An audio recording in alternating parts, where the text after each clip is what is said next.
എല്ലാ കസ്റ്റമേഴ്സിന്റെ ഫേവറേറ്റ് ആയിട്ടുള്ള ഐറ്റത്തിന്റെ restock video ആണ്. നമ്മൾ കലങ്കാരിയിലേക്ക് തന്നെ സെയിം പാറ്റേൺ തന്നെ നമ്മൾ അനാർക്കലി കൊണ്ടുവന്നപ്പം ഒരുപാട് പേര് റിക്വസ്റ്റ് ആയിരുന്നു സെയിം തന്നെ സ്വിറ്റഡിലേക്ക് കൊണ്ടുവരുമെന്നുള്ളത്. അപ്പൊ ഇന്ന് നമ്മൾ കൊണ്ടുവന്നിരിക്കുന്ന അടിപൊളിയായിട്ട് കാണുമ്പോൾ നിങ്ങൾക്ക് ഇതൊക്കെ ഒരുപോലെ തോന്നുന്നു. ഇതിന്റെ പ്രിന്റുകൾക്കകത്തൊക്കെ ഡിഫറൻസ് ഉണ്ട് കേട്ടോ.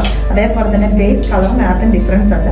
എല്ലാം അടിപൊളിയായിട്ട് വന്നേക്കുന്ന സ്ലിറ്റഡ് പാറ്റേൺ വിത്ത് കോട്ടൺ ലൈനിങ് 865 റേറ്റിലേക്ക്. അപ്പൊ നമുക്ക് ഓരോന്ന് ഡീറ്റെയിൽ ആയിട്ട് കാണാം. ഇവിടെ ഫസ്റ്റ് ഷെയ്ഡ് എന്ന് പറഞ്ഞാൽ നമ്മളൊരു പാരറ്റ് ഗ്രീൻ ഷെയ്ഡ് ആട്ടോ. അപ്പൊ അതിനകത്തേക്ക് അതൊരു പ്ലെയിൻ ആയിട്ടുള്ള റോമൻ സിൽക്കിന്റെ ഫാബ്രിക് അതിന്റെ യോക്ക് പോർഷനിലേക്ക് കൊടുത്തേക്കുന്നത്. ബേസ് ആയിട്ട് വന്നേക്കുന്ന ഒരു red and green mustard yellow ചിക്കു ഇത്രയും കളർ കോമ്പിനേഷൻസ് ആണ്. അപ്പൊ ഇതിനകത്തേക്ക് നമ്മൾ മിറർ വർക്കും കട്ട് ബീഡ്സിന്റെ ഹാൻഡ് വർക്കാണ് കൊടുത്തേക്കുന്നത്. അതേപോലെ തന്നെ സെയിം തന്നെ ഒരു പ്ലെയിൻ അതേ പാച്ച് തന്നെ സ്ലീവിന്റെ എൻ പോർഷനിലേക്കും കൊടുത്തിട്ടുണ്ട്. കോട്ടൺ ലൈനിങ് അറ്റാച്ച് ചെയ്തിട്ടുണ്ട്. സ്ലിറ്റഡ് പാറ്റേണിലേക്കാണ് ടോപ്പ് വന്നേക്കുന്നത്. അപ്പൊ നമുക്ക് ബാക്കി ഷെയ്ഡ്സ് കൂടെ കാണാം. നെക്സ്റ്റ് ഷെയ്ഡ് വന്നേക്കുന്നത് നേവി ബ്ലൂ ആട്ടോ. അപ്പൊ അതിന് കോമ്പിനേഷൻ ആയിട്ട് നമ്മളൊരു മെറൂണും ഒരു ഗ്രേ കളറും കൂടെ മിക്സ് ചെയ്ത് വന്നേക്കുന്നത് ഒരു ബർഗണ്ടി ഷെയ്ഡ് എന്ന് പറയും. അങ്ങനത്തെ കൈൻഡ് ഓഫ് ഒരു ഷെയ്ഡാണ് ഇതിന്റെ യോക്ക് പോർഷനിലേക്ക് വന്നേക്കുന്നത്. നെക്സ്റ്റ് ഷെയ്ഡ് വന്നേക്കുന്നത് യെല്ലോ ബ്ലൂ ആൻഡ് ഒരു ചിക്കു കോമ്പിനേഷനിലേക്ക് ആട്ടോ. അപ്പൊ അതിനും കോൺട്രാസ്റ്റ് ആയിട്ട് നമ്മുടെ ആ ഒരു ബർഗണ്ടി ഷെയ്ഡ് തന്നെ ഒരു ഡാർക്ക് മെറൂൺ എന്ന് വേണമെങ്കിൽ പറയാം. നെക്സ്റ്റ് ഷെയ്ഡ് വന്നേക്കുന്നത് നേവി ബ്ലൂ തന്നെയാണ്. നേവി ബ്ലൂവിന്റെ സെക്കൻഡ് ഷെയ്ഡ് എന്ന് പറയാം കേട്ടോ. ഇതിനും പാച്ച് സെയിം ആയിട്ട് തന്നെയാണ്. പ്രിന്റുകൾ ഓരോന്ന് നോക്കിയിട്ട് ഓർഡേഴ്സ് പ്ലേസ് ചെയ്യാം.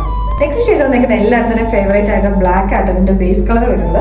ഇതിന്റെ കോമ്പിനേഷൻസ് എന്ന് പറഞ്ഞാൽ മസ്റ്റർഡ് യെല്ലോയും അതുപോലെ തന്നെ ബ്രിക്ക് കളറും ചിക്കും കൂടെ അടിപൊളിയായിട്ട് വന്നേക്കുന്ന കളക്ഷൻസ് ആണ്. അപ്പോൾ ഇതിനകത്ത് നമ്മൾ ലിമിറ്റഡ് ക്വാണ്ടിറ്റിയിൽ നമ്മൾ കൊണ്ടുവന്നിട്ടുള്ളൂ. ഇഷ്ടപ്പെട്ടവർ വേഗം നമ്മൾ വെബ്സൈറ്റിൽ കയറിയിട്ട് ഓർഡേഴ്സ് പ്ലേസ് ചെയ്തോളാം.